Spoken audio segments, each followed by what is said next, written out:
అన్నా క్యాంటీన్ గురించి మాట్లాడుతున్నానంటే సరే భోజనం మంచిదే కానీ ఇప్పుడు మీరు కొన్ని స్టేట్లు తిరగండి బ్యాడ్ కామెంట్స్ చేసేవాళ్ళు. అది ఎన్నాళ్ళు సక్సెస్ కాదు, కొంతవరకే సక్సెస్ అవుతుంది.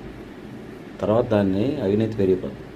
ఇంకొక విషయం ఏంటంటే మీరు చెన్నైలో అమ్మ క్యాంటీన్ ఉండేది అది అంతే. ఇప్పుడు చూడండి అనకూడదు కానీ మరి ఆ భోజనం ఎవరు చేయట్లేదు. తిరగండి, తిరిగి కంటే మాట్లాడకండి. దాని బదులు కొద్దిగా ఉద్యోగాలు తీయండి, ఇంకొకటి డెవలప్మెంట్కి పెట్టండి. సరే పోనీ చేశారు కరెక్టే. వైన్ షాపులు విపరీతం పెరిగిపోయాను ఆంధ్రాలో. ఒకసారి నేను చూశాను, మన ఆంధ్ర వెళ్ళి చూస్తే ఎక్కడ పడితే అక్కడ వైన్ షాప్. తాగండి తాగండి తాగండి తాగండి. ఏంటిది? ఎవరి కోసం? తాగడి పంచ తాగండినా మీ ఆదాయం కోసం ఎన్ని వైన్ షాపులు పెట్టేస్తారా? ఎప్పుడు పడితే అప్పుడు మన తొడిగేస్తుందండి. కొద్ది స్ట్రిక్ట్గా ఉంటే భయంగా తాగుతారు. కొన్ని సిటీ రూల్స్ ఏంటంటే 12 గంటలు చేస్తారు, సిటీస్ రోజు 10 గంటలు కట్టేస్తారు. నాకు తెలిసి ఆంధ్రాలో 10 గంటలు తీసేస్తారు. ఇంకా ఏదో కొన్ని తిరుపతిలో మనం చూసిన 6 గంటలు తీసేస్తున్నారు. 24 hours మందు డెలివరీ. తాగండి తాగండి తాగండి.